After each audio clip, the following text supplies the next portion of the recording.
Paso al segundo tema, que va a ser un poco más corto, que tiene que ver con los contenidos de la escuela, y para mí hay también un hilo de conversación muy interesante, que es, bueno, esto de cómo cambian los contenidos de la escuela con esta situación y sobre qué tenemos que dar clase hoy, ¿no? Y ahí hay un debate que está apareciendo, que a mí me parece que es un debate que está bueno, que hay que pensarlo, que hay que, ¿no?, sacarle punta al lápiz y sentarse a pensar, porque no está claro, no son los buenos y los malos, ¿no? Sino que realmente son dilemas reales que estamos enfrentando, ¿no? Y que tiene que ver, bueno, la escuela tiene que seguir enseñando el programa, el currículum que ya estaba planteando y que algunos lo llaman los continuistas, o más bien se tiene que adaptar a lo que está sucediendo, tiene que adaptar los contenidos a lo que está sucediendo. Ahí hace poco había una entrevista de Francesco Tonucci, el italiano, en El País, que él decía que había que hacer esto segundo, ¿no? Había que hacer de esta experiencia una oportunidad para aprender sobre el mundo, sobre la organización del trabajo doméstico, sobre la salud, ¿no?, sobre, no sé, la geopolítica. Había un montón de oportunidades sobre la vida, sobre los problemas, ¿no?, los dilemas que enfrentamos, las crisis que enfrentamos los humanos, etcétera. Y él decía, estas no son lecciones que hay que hacer, y le decía, maestros, cálmense, no hay que salir a evaluar, hay que más bien concentrarse en cómo transmitir, ¿no?, algo respecto a este saber vital, a este saber, no sé, humano, y que hay que pasarlo mientras cocinamos en las casas, mientras limpiamos la casa, mientras escuchamos las noticias, ¿no?, y convertir algo de esto también en tema del trabajo escolar, ¿no? A mí me gusta mucho esta idea de Tonucci, aunque después voy a poner algunos matices, en el sentido de que me parece que se pueden abrir muchos proyectos de conocimiento sobre esta crisis, ¿no? Y es claro que los saberes valiosos no se reducen a lo que dicen los programas, y que algunas respuestas escolares en este contexto de seguir a toda costa no vienen siendo de las mejores, ¿no? Y acá quiero detenerme un poquito con esto de, bueno, las respuestas escolares respecto a los contenidos y a las formas, ¿no?, de la escuela, de qué es la enseñanza. Hubo una tendencia, sobre todo en las primeras semanas, de casi inundar con tareas para llenar el día a los chicos, y de paso que no nos critiquen a los maestros por no trabajar, ¿no?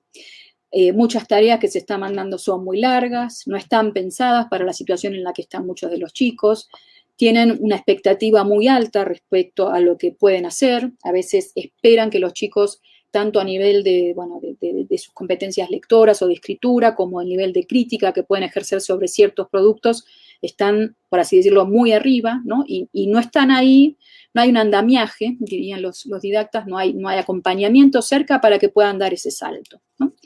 Y ahí me acordaba, hay una frase de un alemán, arquitecto, diseñador de la escuela Bauhaus, y él decía, bueno, menos es más, ¿no? Less is more.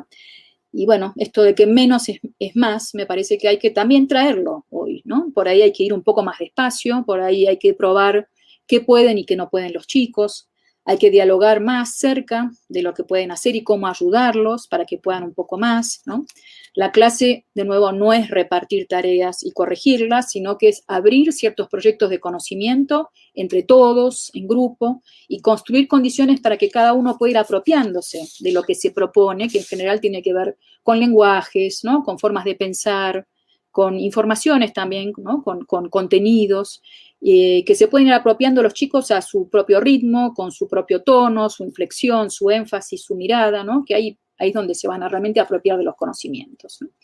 Me contaban ayer un caso de una maestra de una escuela primaria, en la escuela 20, el Distrito Escolar 20, en la ciudad de Buenos Aires, que ella se dio cuenta que los chicos no estaban aprendiendo, les mandó un problema de matemática, lo hacían todo mal, y entonces dijo, bueno, ¿cómo hago para explicarles si estoy acá en mi casa? Y se puso a grabar un video con una cartulina atrás en su casa, ¿no?, como si fuera un pizarrón, para explicarles a los chicos como si estuvieran en la clase, ¿no?, lo que ella hubiera querido enseñarles en las clases. El video quedó muy pesado, en Ciudad de Buenos Aires están usando Padlet para comunicarse, no lo podía cargar en el Padlet, y entonces el hijo le recomendó armar un canal de YouTube y subió ahí el video, ¿no? Y me parece, bueno, que este es un caso súper interesante para ver que esa maestra entendió lo que es una clase, que es alguna interacción que va y viene, que conversa, ¿no?, que dialoga con donde están lo que digo. Yo propongo algo, pero tengo que escuchar, y no es el famoso feedback, ¿no?, de la teoría de la comunicación, es otra cosa, es realmente una apertura a dialogar y acompañar a los chicos, digo, a dialogar en un sentido de enseñarles, no estoy diciendo correrse del lugar de enseñanza, al revés, estoy diciendo que esa enseñanza tiene que ver con dar cuenta de que ahí hay otros, hay otras, hay otros, ¿no?, y tenemos que que ayudarlos a que hagan un proceso, ¿no? Y creo que ahí estamos aprendiendo, ¿no? Que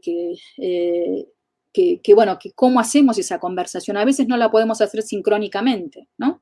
Tenemos que colgar el video y esperar al día siguiente a ver qué pensaron y probar de nuevo, ¿no? Pero creo que si la intención es organizar algún proceso de construcción colectiva, me parece que eso va en la mejor dirección que podemos en este momento, ¿no? Yo creo que estamos aprendiendo, y tomo este ejemplo también para mostrar algo de lo que está pasando, que dar clase en estas condiciones es pesado, en un sentido, ¿no? Es lento, es poco económico, en el mejor de los sentidos, hay una economía de los cuerpos, de los saberes, ¿no? De las voces, de los encuentros, las miradas, que es importante para dar clase. Y acá está todo como fragmentado, cortado, subo el video, espero a mañana, ¿no? Me comunico quizás, ¿no? Por otros carriles, ¿no? Creo que esto puede funcionar quizás mejor en el nivel universitario, de posgrado, hasta cierto punto en el nivel secundario, con sujetos ya escolarizados que pueden sostener encuentros más esporádicos, pero me parece que estamos mostrando que es difícil de sostener esa interacción en la escuela primaria cuando la demanda es encontrarse todos los días y empezar a apropiarse de algunos saberes que requieren ese acompañamiento más cercano, más continuado, ¿no? más de todos los días, menos estridente, pero de construcción, ¿no? Paulatina. Vuelvo a la cuestión de los contenidos, ¿no? Y vuelvo ahí a lo que decía Tonucci sobre la importancia de tomar esta experiencia como una experiencia pedagógica. Yo diría igual sí, pero que también está bueno sostener algo de continuidad y de disciplina en el estudio, tanto como podamos, considerando los contextos en los que está cada casa, cada comunidad, ¿no?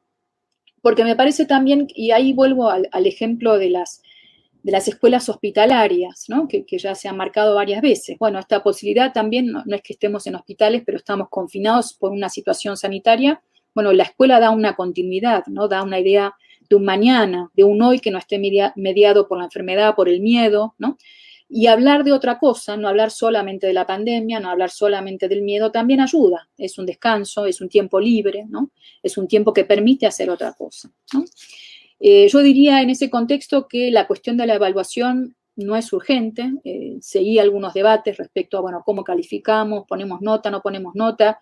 Yo creo que, y ahí coincido con el ministro Trota, yo pondría un poco el freno, ¿no? Me parece que calificar en un contexto que es tan difícil para todos y tan desigual para algunos, ¿no?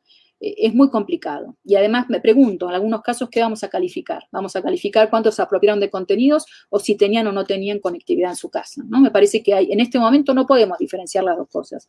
Por lo cual creo que este es un camino que yo diría no hay que seguir. Hay que pensar formas de resolución colectiva y finalmente también, volviendo a lo de Tonucci, vamos a aprender muchas cosas valiosas en esta crisis, ¿no? Que no se traducen inmediatamente en contenidos escolares, pero son contenidos vitales, son contenidos centrales para la vida de cada uno, ¿no? Y por otro lado, me parece que la cuestión ahí de la calificación de los contenidos también puede generar que esto se convierta en algo expulsivo, cuando me parece que lo que estamos entendiendo, ¿no? Que este es un tiempo para todos, un tiempo de cuidarnos entre todos, cuidarse cada uno, pero también cuidar a los demás, ¿no? Y en ese sentido es también cuidar de una cultura común, ¿no? De un pensar y un armar entre todos también, de armar un mañana entre todos, ¿no? Como una producción cultural que estamos haciendo ahora desde las escuelas, ¿no? Hay una nota un poco al pie, pero pensando en la cultura común, yo diría, a mí me interesa también lo que plantea no dejar de lado del todo el currículum, ¿no? Y vuelvo al valor del currículum como algo que organiza, un documento público que organiza una cultura común. Podemos hacerle muchas críticas sobre lo que hay, sobre lo que no hay, ¿no? Y sabemos que además muchas veces hay una relación muy burocrática con el currículum como un programa a cumplir, y no, más bien, bueno, cuáles son algunos saberes importantes para esta sociedad que queremos transmitirle a las nuevas generaciones. Por supuesto, definir qué son esos saberes es un gran problema, pero me parece que más problema es dejárselo librado a lo que cada docente puede y quiere hacer, ¿no? Por eso yo no me saltearía alegremente el currículum ni tomaría a la ligera los materiales que en este momento están elaborando las jurisdicciones. Me parece que en este contexto hay que tratar de no ampliar las desigualdades, ¿no? Hay que tratar de trabajar con algún guión común, con libertades, pero también con algún horizonte común de referencias, de saberes, ¿no? De lenguajes, de disposiciones afectivas, ¿no? Me gusta mucho la noción ahí de justicia curricular que elaboró Rowing Connell, una teórica australiana, y que toma y que relabora en América Latina Flavia Terigi, ¿no? Nuestra Flavia, dice que hay que tener ese horizonte de justicia curricular en la enseñanza y que, bueno, que hay que tenerlo, yo creo, más todavía en este momento en el cual las universidades, las escuelas y las aulas se fragmentan en lo que cada uno atina a hacer en un contexto de transición muy abrupta, ¿no? En ese sentido, para mí es muy importante rescatar las iniciativas que están teniendo distintas instituciones y los ministerios y las jurisdicciones, bueno, de producir materiales que les den apoyo a los maestros, que armen ese guión común, ¿no? Que hagan que el trabajo docente sea realmente más colectivo, sea más en común, precisamente para que no se produzca ese escenario que describí al principio de fragmentación y de sálvese quien pueda, ¿no? Tanto para docentes como para alumnos.